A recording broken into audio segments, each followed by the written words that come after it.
unbelievable progress. And we're blowing up cartel terrorists. We're blowing them up linked to the Maduro regime in Venezuela and others. Look, it's not just Venezuela. But a lot of things are coming in. Look, Venezuela emptied their prisons into our country. Nobody wants that. They emptied their prisons into our country. To all those leaders around the world and under the leadership of President Trump that have understand that this is a cost, a universal cost, but it's also a cost for the security of our hemisphere.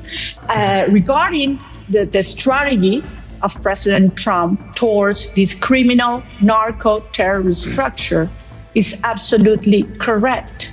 Maduro started this war, and President Trump is ending that war. Are the pioneers of this new era that starts for the America.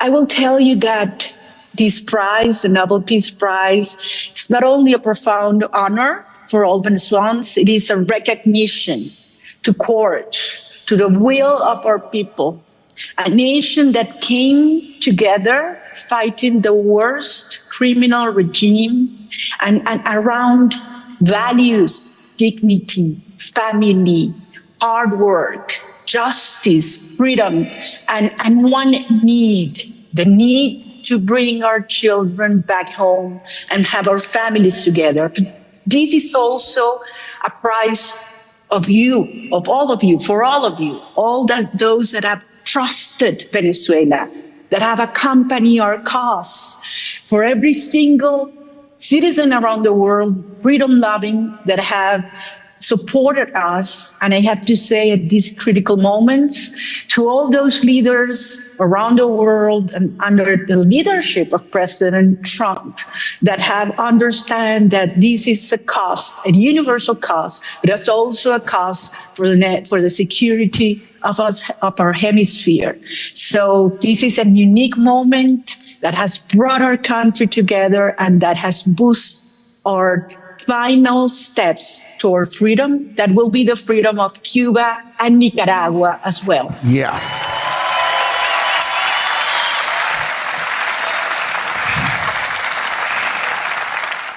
The impact has been monumental. I will address that. But regarding your first statement about what we, the Venezuelan people, did regarding our election, I want to make this a tribute to millions of citizens that organized when everybody told us it was impossible to win against this criminal structure and this fraudulent system. We knew we not only had to win, but we had to prove it. And in order to do that, we turned our movement into the most robust organization. Literally over 1 million volunteers organized all around the country without the regime understanding what was happening and what was coming. We had to smuggle Starlink antennas. We had to smuggle printers, laptops, scanners, not only to collect the tally sheets, but actually to digitize them. And in less than 24 hours after the election, the whole world was able to be, a witness of our landslide victory. So they had the arms, the power, the fear. We had the people, the truth. And guess who is going to win? So now, facing what you just mentioned, here I am. Regarding the strategy of President Trump towards this criminal narco-terrorist structure is absolutely correct, because Nicolás Maduro is not a legitimate head of state. He is the head of this narco-terrorist structure that has declared war on the Venezuelan people and to democratic nations in the region. These structures, criminal structures, sustain themselves on the money that comes from drug trafficking, gold smuggling, the arms and weapons smuggling, and human trafficking. And you need to cut those cash flows. And that's precisely what President Trump is doing to protect millions of lives of American citizens, Latin American citizens, and certainly Venezuelan citizens. Maduro started this war, and President Trump is ending that war. Amazing.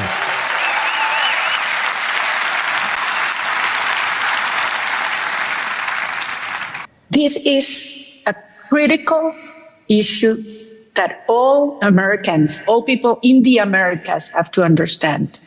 Venezuela has been turned into the main bridgehead of the adversaries of the United States and its criminal networks and enemies that support them.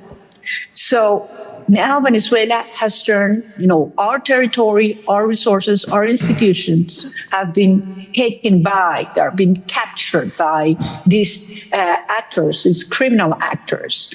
In the case of Iran, Iran has turned Venezuela into its satellite, operating from the heart of the Americas. Not only the National Guard has been operating and training forces, they have given technology in drone systems. They are building drones, armed drones in our country, and they have used Venezuelan financial system to launder their resources for groups such as Hezbollah and other terrorist groups to operate, giving them over 10,000 Venezuelan passports to freely move around the world and the Americas. And I insist, this is not thousands of kilometers away. This is 3 hours by air away from Florida. In the case of Russia, Russia has armed Venezuela. Russia has helped in intelligence, espionage, and technology. And they have agents currently operating in our country. And finally, in the case of China, I don't know if you guys are aware, but Venezuela has turned to be the first in China's history receiver of loans. The largest loan portfolio China has had in its history is Venezuela, over $60 billion. And one thing that I'm surprised is not been noted before is that China in 2012 got granted commission by President Hugo Chavez, then President Hugo Chavez, to its state-owned company called CITIC, a full studio, geological studio of Venezuelan mineral resources. And this information only China has, where it's Venezuelan deposits of gold, minerals, rare earth, critical minerals. All this information right now is owned by China. So look, we have to understand that now Iranian, Russian, and Chinese have operations in Venezuela, military, intelligence, and technology, only 3 hours away from Florida. And a transition to democracy will certainly dismantle this and turn Venezuela into the strongest security ally of the United States and Western democracies in the region.